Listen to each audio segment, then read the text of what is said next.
Bonjour à toutes et à tous. Je suis encore content d'être avec vous ce matin.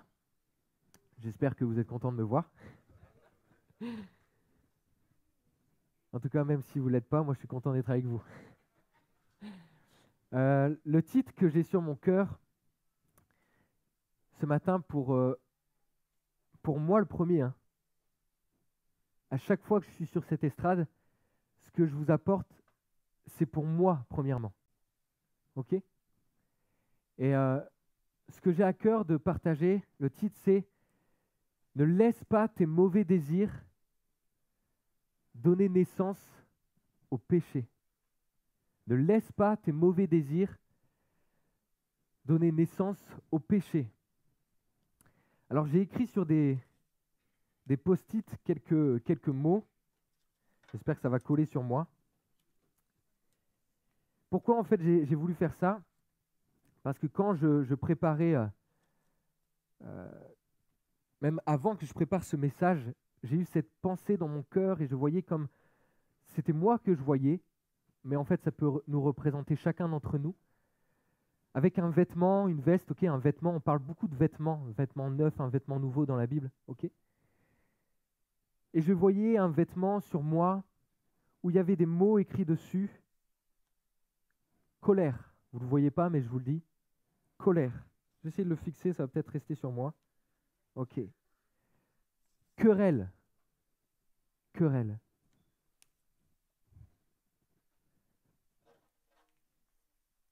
La haine. Je vais les enlever après, ok? La haine. Ça, je le garde pour la fin. Jalousie. Jalousie. Je ne sais pas s'il y aura assez de place. Il faut que je fasse du sport pour être un peu plus épais. Ça, c'est orgueil. Orgueil. Et il y en a plein d'autres que j'aurais pu mettre, mais convoitise. Convoitise. Ça vous parle ? Ok. Et je garde celui-là. Il y en a un qui ne veut pas rester en moi. Bon, merci Seigneur. Je ne sais pas c'est lequel. Il y a tout qui part. Seigneur, tu es déjà en train de faire ton œuvre en moi. Ok. Orgueil. Voilà. Et le dernier, même si c'est pas... Tout ça, on pourrait dire que c'est des mauvais désirs, ok ? Ok. Le dernier, c'est la conséquence d'un mauvais désir. J'ai mis addiction. Pourquoi ? Parce que entre nous, on est tous parfois, à un moment donné de notre vie, addicts à quelque chose. Addiction. Et pourquoi je les ai collés sur moi ? Celui-là, il ne veut vraiment pas rester.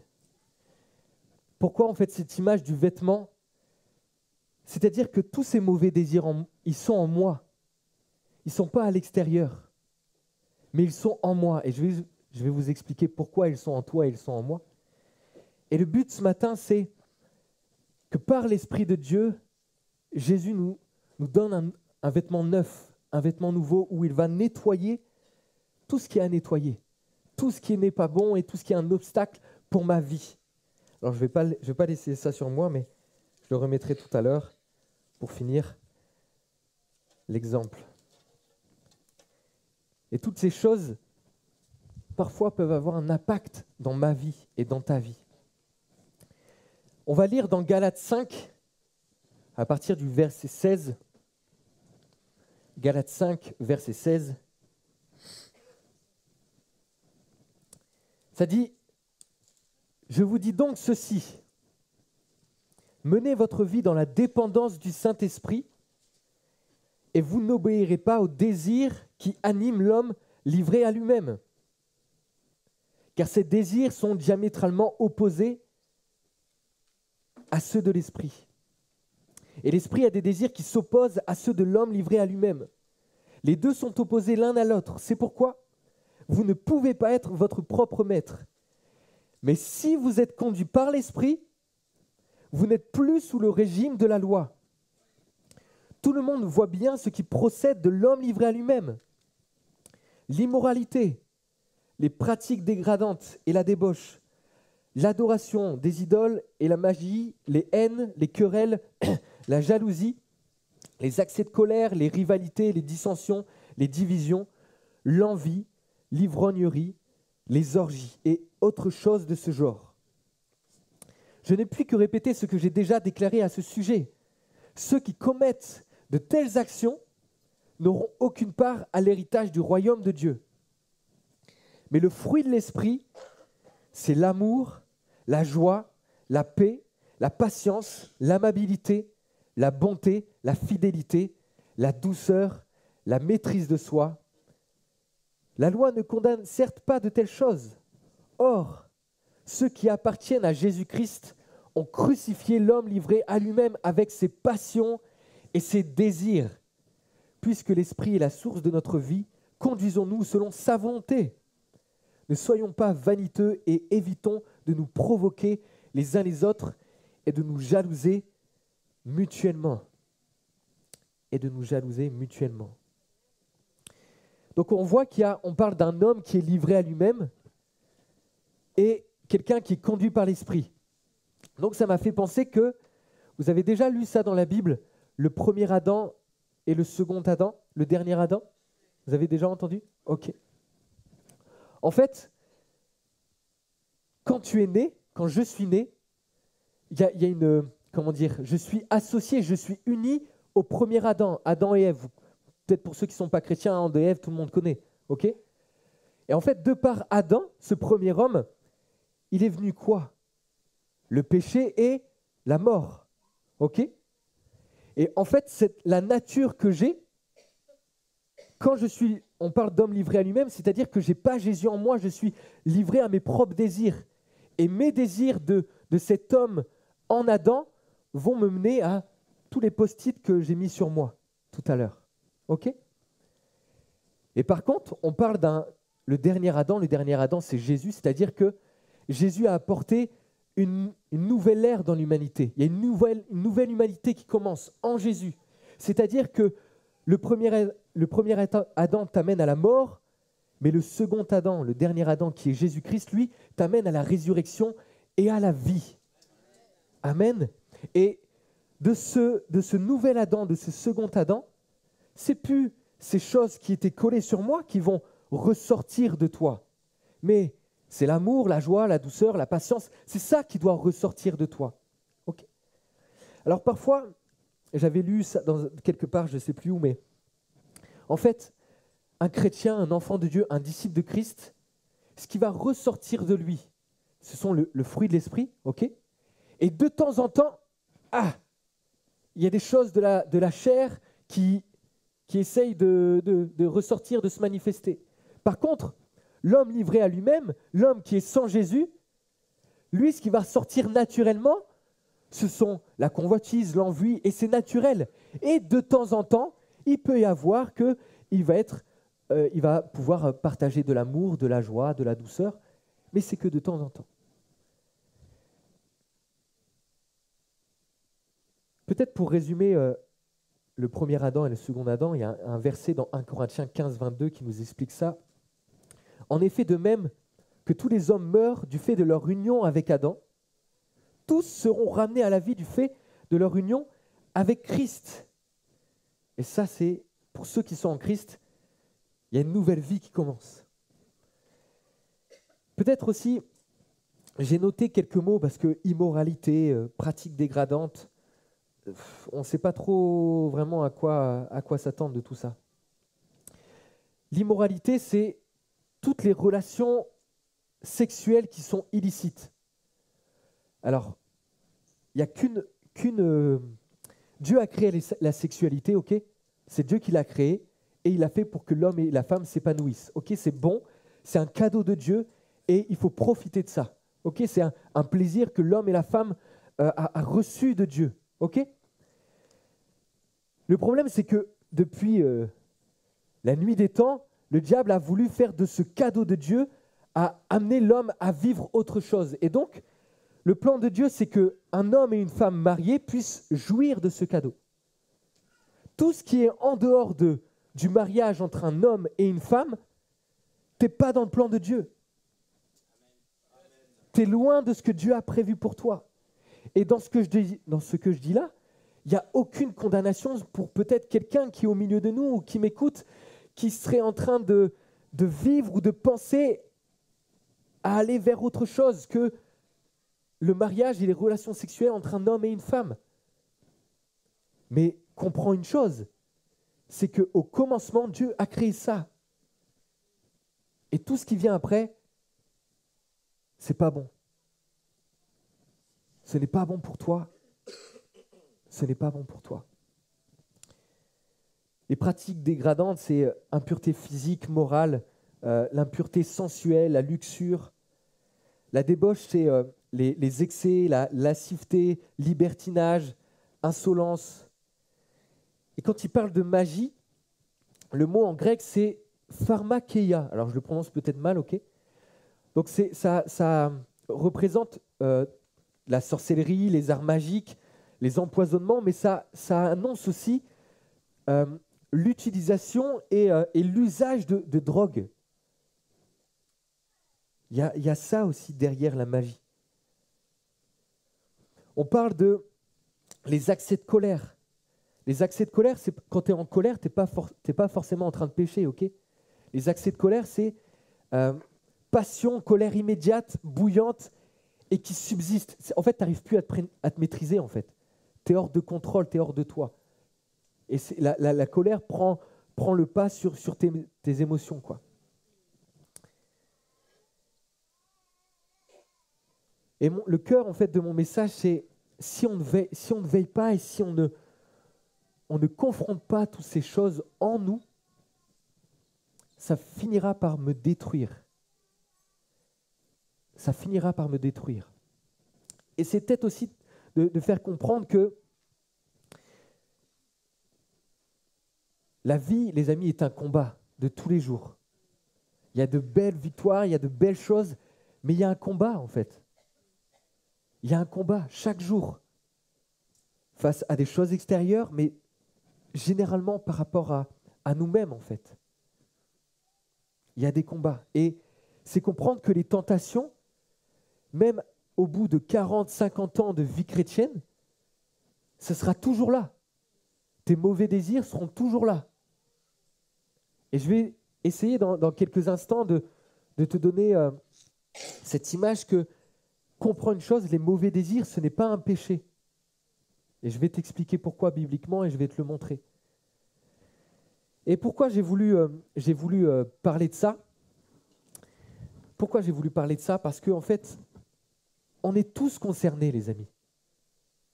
On est tous concernés, qu'on soit né dans une famille chrétienne, qu'on soit converti depuis 10 ans, 20 ans, 30 ans, qu'on soit converti depuis 1 heure peut-être, qu'on soit, peu importe qui on est, mais on a tous en nous des choses qui font mal, qui ne sont pas à la gloire de Dieu.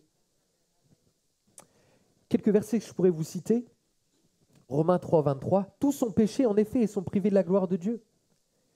1 Jean 1, 8 nous dit « Si nous prétendons n'être coupables d'aucun péché, nous sommes dans l'illusion et la vérité n'habite pas en nous. » 1 Jean 1, 10 nous dit « Si nous prétendons ne pas être pécheurs, nous faisons de Dieu un menteur et sa parole n'est pas en nous. » Si quelqu'un ici dans ce lieu ou quelqu'un qui me regarde dit « Mais moi, ça ne me parle pas, je ne suis pas concerné. » Au moment où tu penses ça ou où tu dis ça, tu viens de commettre un péché parce que tu es en train de mentir. Tu es en train de mentir. Et moi qui te parle, qui suis devant vous ce matin, je pêche aussi. Et ça m'arrive de tomber, de chuter. Mais le but, c'est que ce matin, Jésus nettoie ce qui a nettoyé.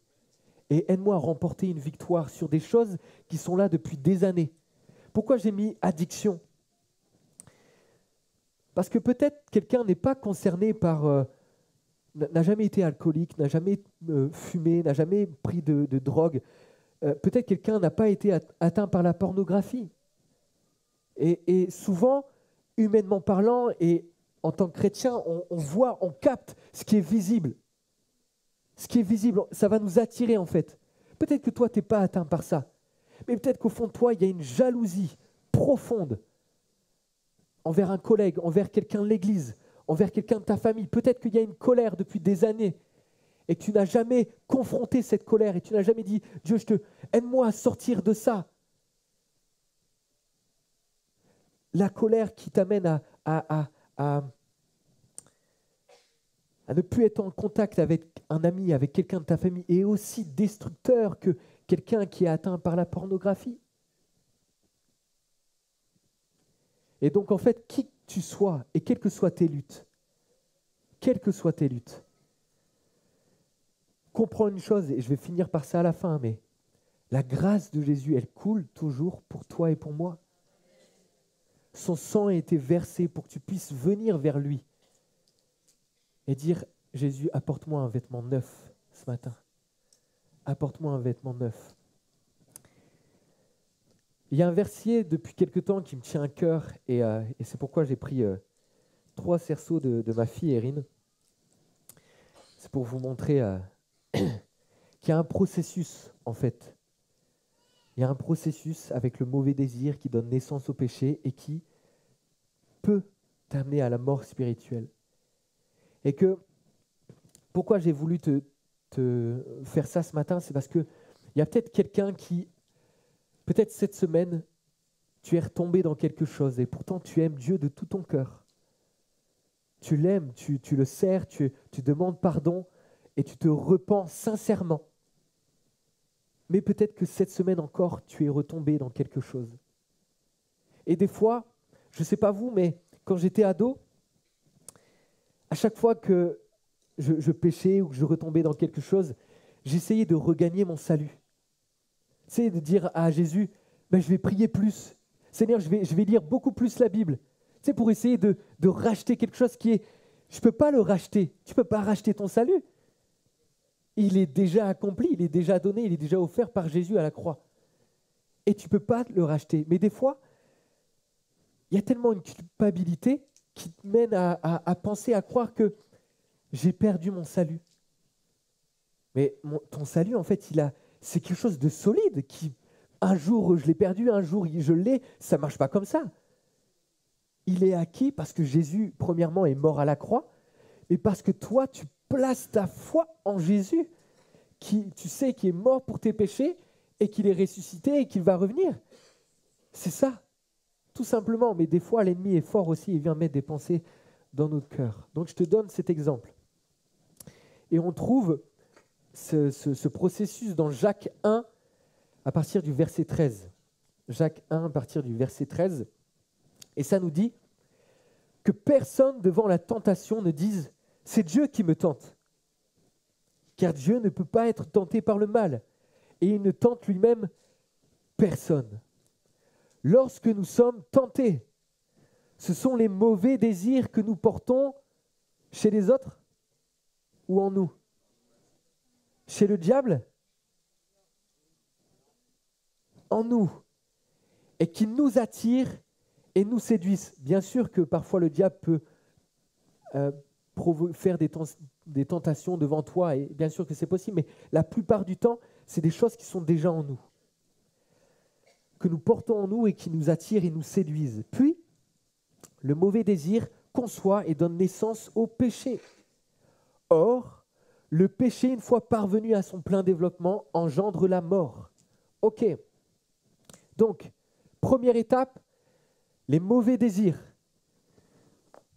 Ok, mauvais désir. Deuxième étape, le péché. Troisième étape, la mort. On se retrouve tous, qu'on le veuille ou non, dans la première étape. Ok? Les mauvais désirs. Et souvent, le problème, c'est que entre l'étape 1, le mauvais désir, et l'étape 2, le péché, souvent, il nous arrive de rien faire et de rien mettre en place dans notre vie pour ne pas aller à l'étape 2 qui est le péché. Et si je persiste, à un moment donné, je passe à l'étape 3, la mort spirituelle. Mais vous allez voir qu'on ne passe pas à l'étape 3 comme ça. Admettons, ok, cette semaine, j'ai eu des mauvais désirs. Ok? Je n'ai rien fait pour dire, Jésus, sors-moi de là. Je n'ai rien fait. Ok? Je suis en état de péché. J'ai péché. Qu'est-ce qui peut m'amener à l'étape 3?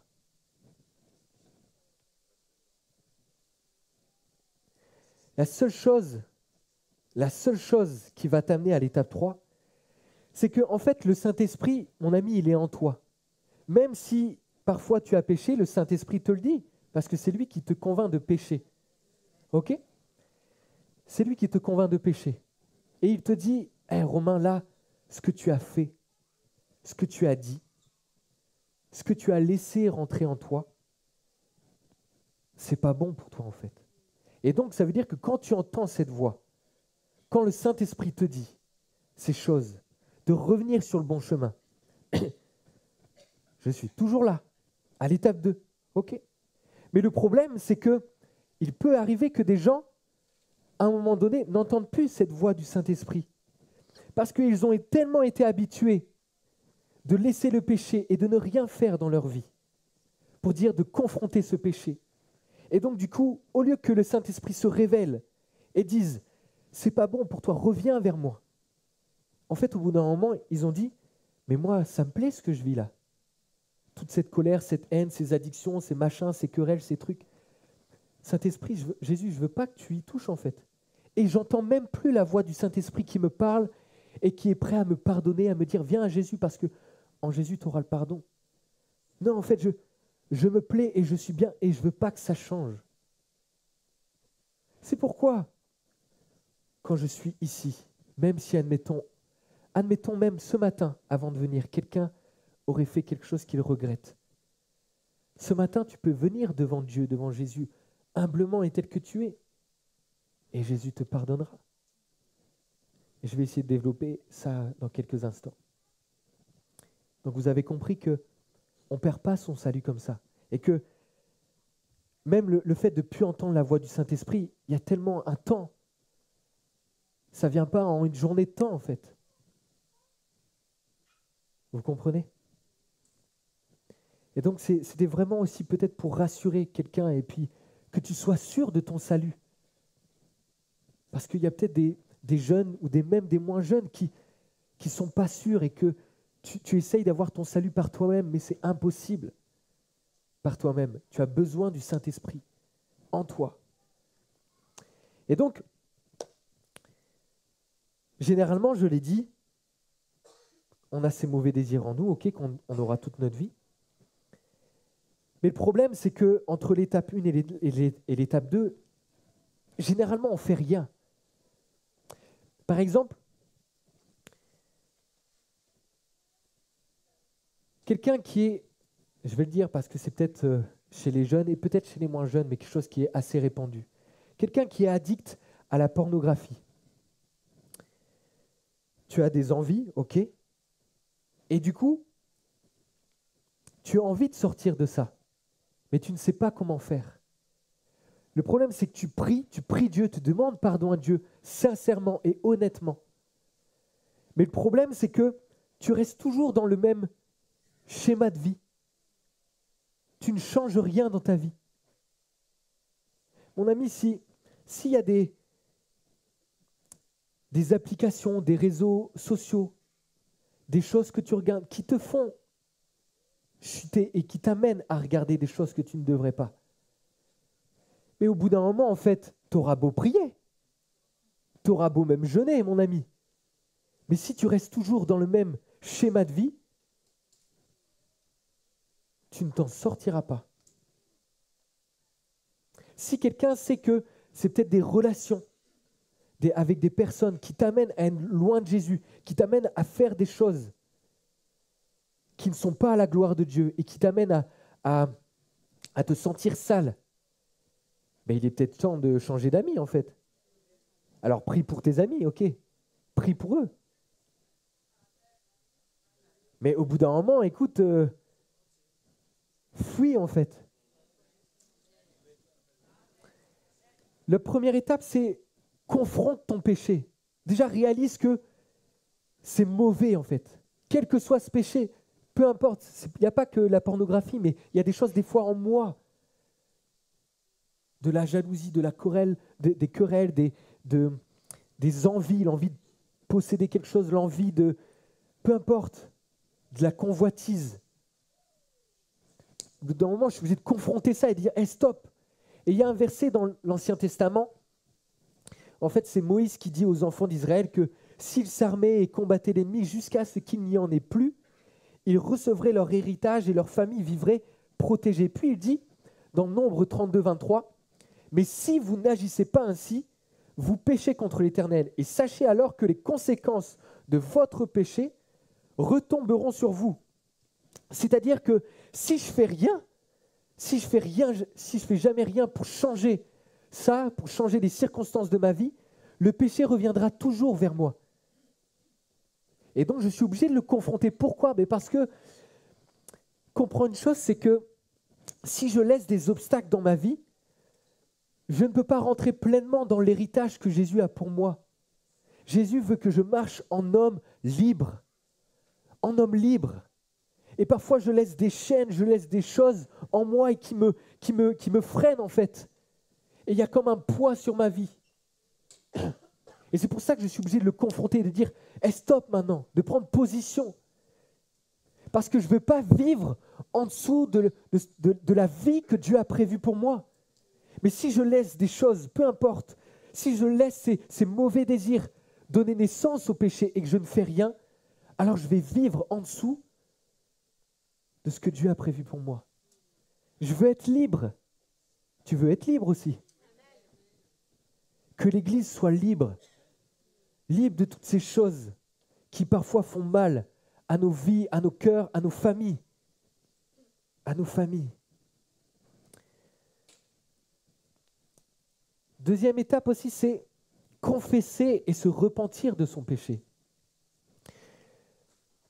Confesser, en fait, c'est juste venir à Jésus. Et c'est là que l'ennemi, il est fort, en fait. L'ennemi, il est fort parce que on a toujours cette culpabilité en nous. C'est de se dire, non, mais après tout ce que j'ai vécu, je sers Dieu, j'aime Jésus et il y a ça encore en moi, où je suis retombé dans quelque chose. En fait, juste la confession, c'est être vrai. Être vrai, de dire, Seigneur, pardon pour ça. Pardon pour ce mauvais désir qui s'est transformé en péché et qui est encore là dans ma vie, mais je te demande sincèrement pardon et je ne veux rien te cacher. Jésus veut que tu ne lui caches rien. Jésus connaît ton péché, ok ? Il connaît mon péché, il connaît tout de toi. Mais il veut juste que tu sois vrai et sincère. Et juste, il y a un exemple très fort dans la Bible. Le premier homme et la première femme, quand ils ont péché, ils sont partis se cacher parce qu'ils avaient honte. Et ça, l'ennemi, il est fort pour nous donner cette pensée-là de on se sent tellement sale qu'on va, on va même parfois avoir peur de peut-être de venir à l'église ou d'en parler, ou même des fois vis-à-vis de Dieu, on se sent sale, qu'on n'ose même plus faire des choses. Mais la seule chose que tu dois faire, c'est de courir vers Jésus. De courir vers Jésus. Parce que l'ennemi, c'est que si tu vas vers Jésus, tu recevras pardon et libération et guérison. C'est pour ça que il va faire en sorte que jamais tu cours vers Jésus. Parce qu'il sait que tu auras la victoire. Parce que cette victoire-là, elle a déjà été apportée à la croix. C'est déjà fait. Spirituellement parlant, et je vais y revenir après, ton péché est déjà pardonné. Jésus a vaincu déjà ton péché à la croix. Ça vous arrive, vous, des fois, de vous sentir tellement sale que, tu sais, tu pries, mais tu te sens vide. C'était déjà arrivé ? Se repentir, c'est, ok, il y a un changement d'état d'esprit, mais au bout d'un moment, et tout à l'heure, je l'ai dit, il y a un changement de direction. Je fuis, en fait. J'empruntais une route, je change de direction. Il y a des fois, il n'y a même pas de solution, il n'y a pas d'autre solution parfois, en fait. C'est ce que je disais tout à l'heure. Si je reste sur le même chemin, si je reste avec toutes les...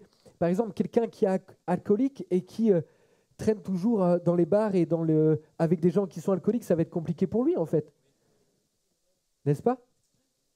Alors, il se peut parfois que Jésus opère un miracle de fou et que cette envie parte. C'est possible.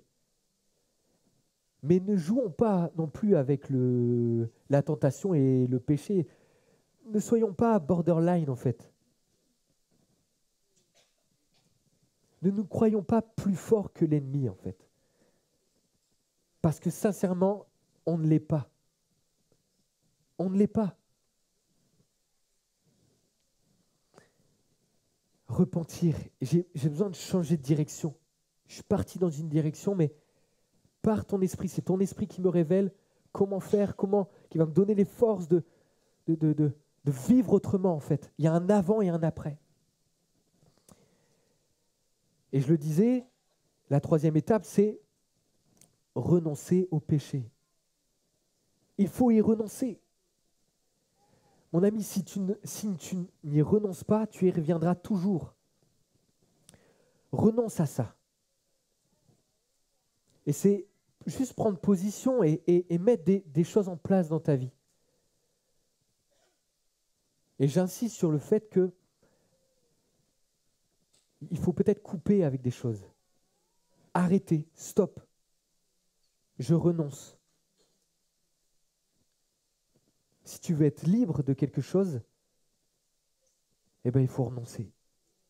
Il faut dire, Seigneur, c'est vrai que c'est dur d'y renoncer parce que peut-être que tu te plaisais en fait dans ça.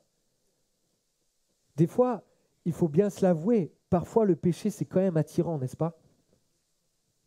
Parce que sinon on n'y reviendrait pas. Même, je ne sais pas si des fois vous avez capté ça, mais vous savez, quand on parle de quelqu'un en mauvais, ok? Tu sais, on parle sur son dos. Puis des fois, on est à plusieurs. Il n'y a pas un petit truc de « Ah purée, ça me fait du bien, tu vois, je me sens un peu supérieur, tu vois ?» Tu n'as jamais ressenti ça, tu vois? Seigneur, pardonne-nous, en fait. Mais il y a une part de « Ah, je ne suis pas si mauvais que ça, en fait. » Et là, du coup, il y a l'orgueil qui rentre en toi, qui est déjà en toi et qui se manifeste. Mais je veux dire, c'est que le péché, c'est tellement... Tu dis, ah, pourquoi pas, en fait? Et derrière, tu prends cher, en fait, parce qu'il y a tellement une culpabilité qui est là après. Et cette culpabilité, tu l'as pas, parce que l'Esprit de Dieu est en toi. Hein. Si l'Esprit de Dieu est pas en toi, en fait, tu ne te sens pas coupable. C'est ce qu'on disait au tout début avec l'homme livré à lui-même et l'homme qui vit par l'Esprit. Être vrai devant Dieu, voilà, renoncer, se repentir, renoncer. Je change mon schéma de vie, en fait. Je change mon schéma de vie. Et j'ai envie de dire aussi à quelqu'un, peut-être qui est venu ce matin ou qui me regarde, j'ai parlé de tristesse, de culpabilité, et du coup, tu te dis, mais je suis disqualifié. Peut-être que quelqu'un a l'impression d'être disqualifié dans sa marche, dans sa course avec Jésus. Parce que peut-être il y a des choses que tu n'es pas fier. Et il y a ce mot, je suis disqualifié, c'est fini. Mais j'ai juste envie de te dire que ta position envers Dieu, ta position, je dirais, légale envers Dieu, elle ne change pas. Son amour pour toi est toujours le même. Son amour pour toi ne change pas. Peu importe ce que tu as pensé même peut-être ce matin en arrivant. Peu importe ce que tu as pu vivre hier soir. Ça ne veut pas dire que Dieu approuve et est content de ce que tu as vécu ou pensé. Mais son amour pour toi est toujours présent. Et c'est ça qui doit t'attirer vers Dieu quand tu es en état de péché. Parce que tu sais au plus profond de ton être que Jésus t'aime et qu'il ne va pas te condamner. Parce que la condamnation de ton péché, c'est Jésus qui l'a prise sur lui à la croix. À la croix. Jésus a pris ta condamnation. Et il n'y a plus de condamnation pour ceux qui sont en Christ. Et il y a ce verset qui, dans 2 Corinthiens 7,10, qui parle de cette culpabilité, de cette tristesse. 2 Corinthiens 7,10 nous dit « En effet, la tristesse qui est bonne aux yeux de Dieu produit un changement d'attitude qui conduit au salut et qu'on ne regrette pas.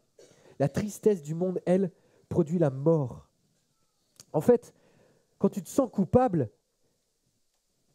au bout d'un moment, c'est ce que je dis depuis tout à l'heure, mais le seul moyen de t'en sortir, il est de « je cours vers Jésus ».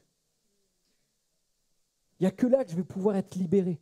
Il n'y a que là que je vais pouvoir laisser ce vêtement être transformé, être nettoyé en fait. Mais par contre, si je laisse cette culpabilité à me dire « bah oui, je suis disqualifié et Dieu m'aime plus et je ne peux plus rien et puis c'est fini », alors au bout d'un moment, en fait, ça va m'amener à la mort spirituelle. La tristesse qui vient de Dieu, elle t'amène au salut, elle t'amène à Jésus, elle t'amène à regarder à lui. Pas à autre chose, pas à un autre endroit, pas à quelqu'un d'autre, mais juste à Jésus. Jacques 4, 7 et 8 nous dit « Soumettez-vous donc à Dieu, résistez au diable, et il fuira loin de vous. Approchez-vous de Dieu, et il s'approchera de vous. » Soumettez-vous donc à Dieu et résistez au diable. Seigneur, en fait, je veux que tu sois le Seigneur. Tu vois, il y a peut-être une partie de ma vie que je n'ai pas laissée à Dieu depuis plusieurs temps. Il y a peut-être des choses, des mauvais désirs qui sont là et qui parfois ressortent et que j'ai jamais été devant Dieu avec ça. Et j'ai jamais peut-être soumis ça à Dieu. Mais Seigneur, ça, ok, je te l'apporte ce matin. Je t'apporte ça et je sais que si je viens devant toi, l'ennemi ne restera pas, il va fuir.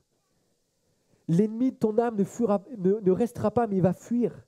Parce que si tu t'approches de Dieu, comment l'ennemi pourrait rester? L'ennemi a déjà été vaincu. Satan a déjà été vaincu. Alors approche-toi de Dieu. Et Dieu, c'est une promesse, s'approchera de toi. Peut-être aussi, et je l'ai dit tout à l'heure, la grâce de Jésus, elle est toujours disponible pour toi et pour moi. Et quelques versets aussi qui nous amènent à prendre victoire, à prendre autorité, à comprendre que nous sommes déjà victorieux en Jésus. 1 Jean 1, verset 9 nous dit « Si nous reconnaissons nos péchés, Dieu est fidèle et juste, et par conséquent, il nous pardonnera nos péchés et nous purifiera de tout le mal que nous avons commis. » Mon ami, j'ai envie de te dire qu'il n'y a rien de trop sale pour Jésus. Des fois, peut-être tu as eu l'impression de dire « j'ai été tellement bas, j'ai été tellement profond dans les choses mauvaises, j'ai laissé tellement ces mauvais désirs prendre le dessus sur ma vie et je me sens tellement sale et Jésus ne peut pas venir. » Ben si. Jésus a été jusqu'à la mort, il s'est fait pécher, hein, les amis. Il s'est fait pécher. Donc il n'y a rien qui est trop sale pour lui. Il n'y a rien qui est trop sale à ses yeux. Et ça, il faut que tu le comprennes. Il faut que quelqu'un, peut-être un jeune converti, un adolescent, comprenne qu'il n'y a rien de trop sale.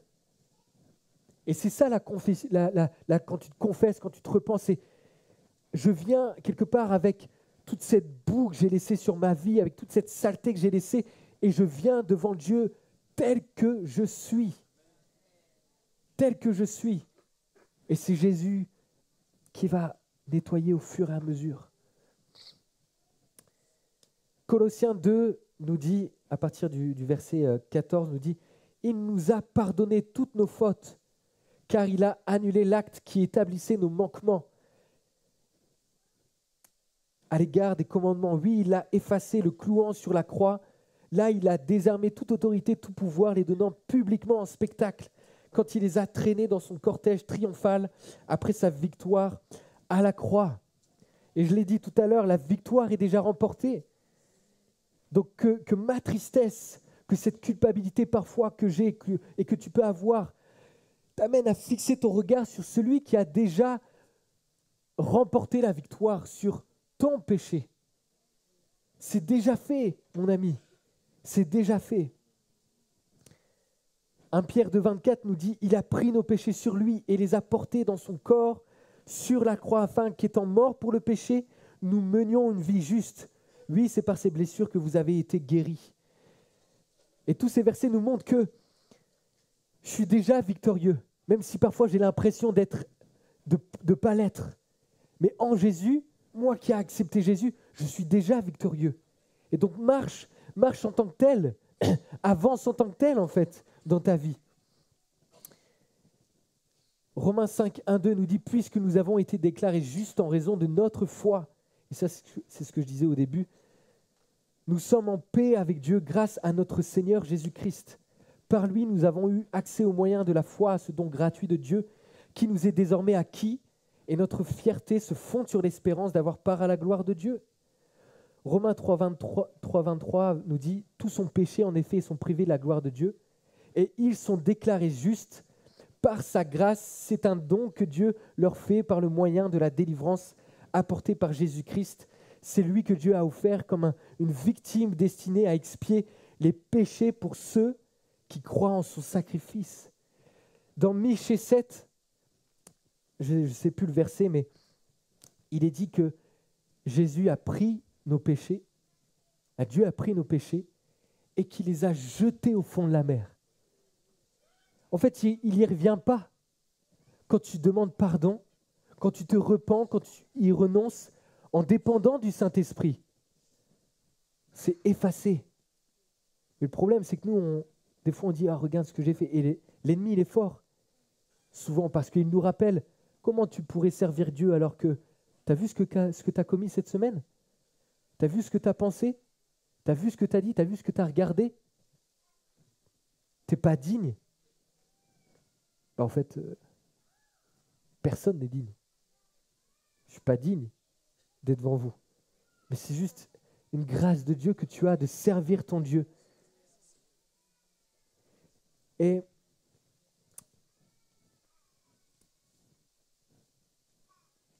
j'ai juste cette pensée là maintenant, c'est que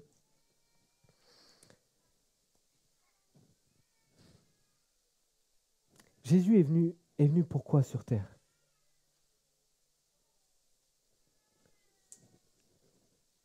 Pour chercher, oui, ceux qui étaient perdus. Mais il est venu nous réconcilier avec le Père, il est venu prendre cette dette, cette malédiction qui était sur moi, qui était sur toi, à cause de ton péché. Jésus l'a prise sur lui. Et en fait, je réalise encore davantage que j'ai besoin de revenir à la croix. J'ai besoin de revenir à la croix chaque jour. Même si personnellement, je me suis converti en 2002, et donc ça fait déjà quelques années. Mais je réalise que j'ai besoin de me confesser parfois, encore aujourd'hui.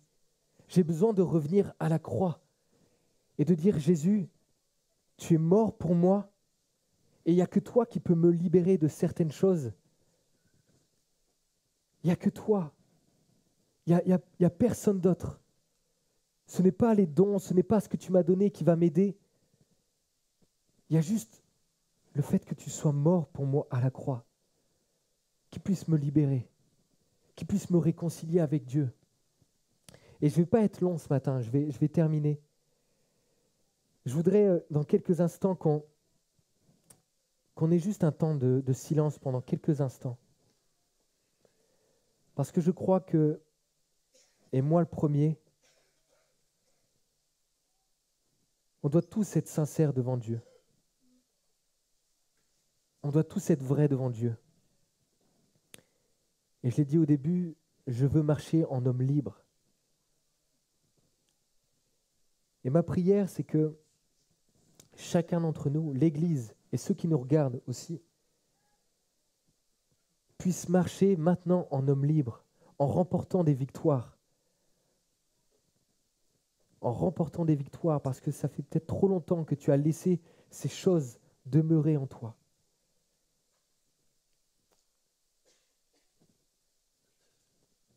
On va prendre un temps de silence et juste chacun d'entre nous, Juste dit, de réaliser, de comprendre quel est ce péché, quel est ce mauvais désir qui m'amène à pécher.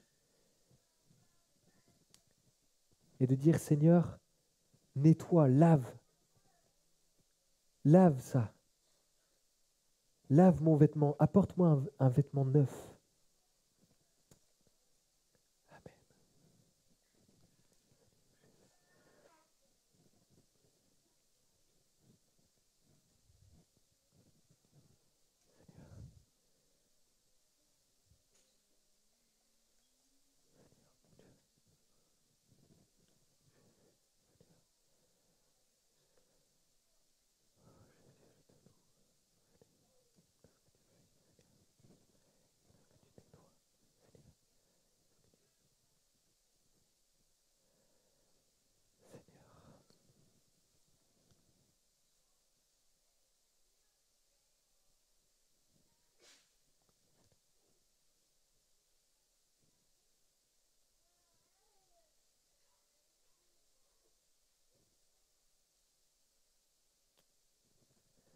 Amen, Seigneur. Merci, Jésus. Et j'aimerais aussi que l'on puisse prier. Que l'on puisse prier. Peut-être que quelqu'un veut... Avant que je continue, je vais juste dire que je vais faire un appel en fait ce matin. Et humblement,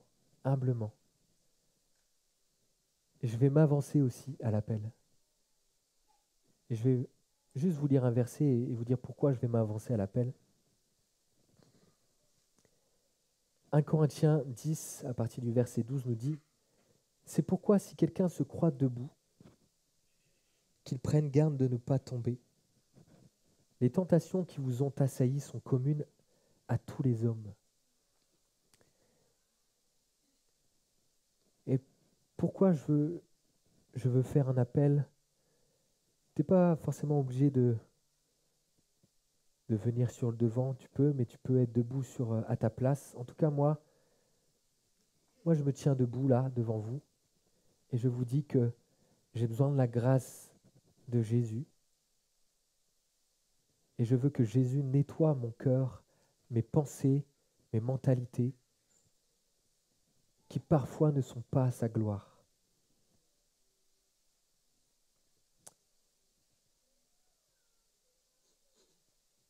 Et peut-être quelqu'un veut juste se lever, et je l'ai dit, il faut confronter les choses.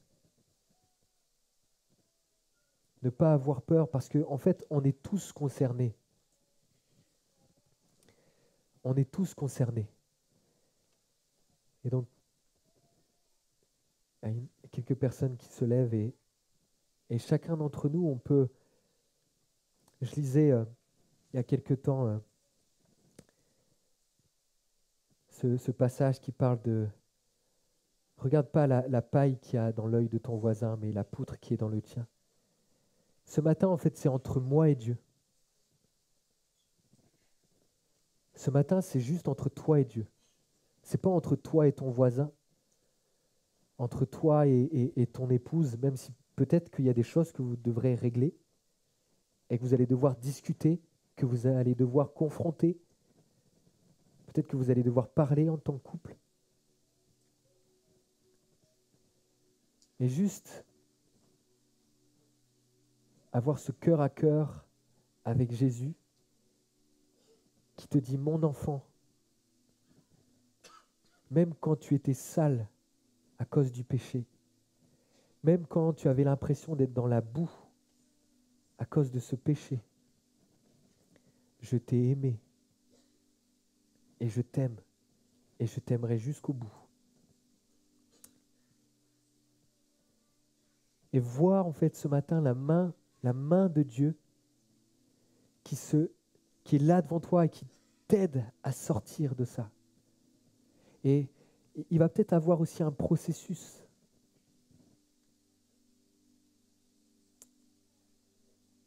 Mais comprends que tu as besoin d'être au pied de Jésus pour t'en sortir.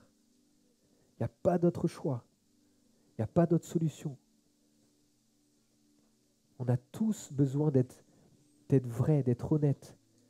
Seigneur,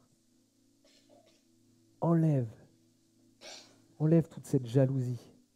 Aide-moi à passer au-dessus. Aide-moi vraiment que ça puisse partir. Il y a peut-être de la colère. Oh, Jésus. Seigneur, aide-moi à me maîtriser. Tu m'apportes de la douceur dans mon cœur, dans mes pensées, dans mes paroles. Peut-être qu'il y a de l'envie, de la convoitise. Aide-moi à être reconnaissant de ce que tu m'as donné. Aide-moi à être reconnaissant pour ma femme, pour mes enfants, pour ma famille, et ne pas envier, ne pas convoiter autre chose, quelqu'un d'autre.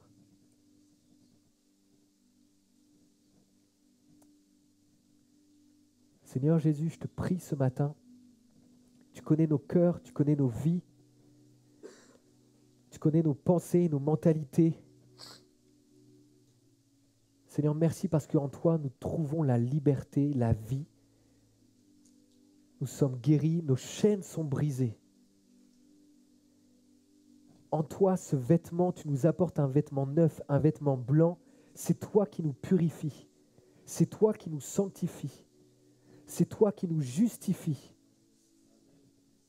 Tu nous as justifiés. Tu nous as sanctifiés. Tu nous as purifiés.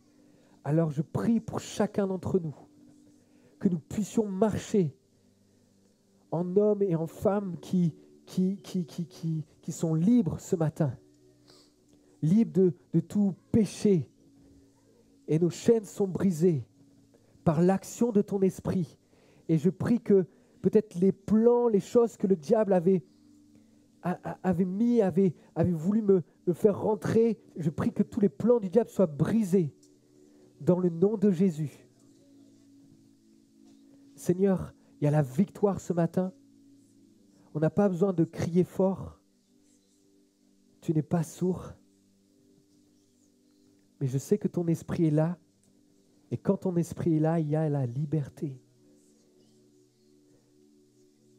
Alors je prie dans le nom de Jésus pour que chacun d'entre nous et les personnes qui nous regardent depuis chez eux puissent repartir libres. Et que le poids, il y avait peut-être un poids, il y avait peut-être un fardeau qui était là. Et ça se ressentait peut-être même physiquement. Seigneur, ce fardeau est brisé. Parce que en toi, Seigneur, toi, ton fardeau, il est doux et léger. Et je prie pour qu'on puisse se sentir vraiment libre, léger. Parce qu'on se tourne vers toi. Parce qu'on comprend que la victoire, elle est en toi seul. Et que tu l'as déjà acquise à la croix. Seigneur Jésus, je te bénis, je te rends gloire pour toutes les victoires, pour tout ce que tu as fait ce matin. Est-ce que tu feras encore au jour après jour, dans chacune des vies? Seigneur Jésus, je te bénis, je te rends toute la gloire et que ton nom soit béni. Amen. Amen. Amen.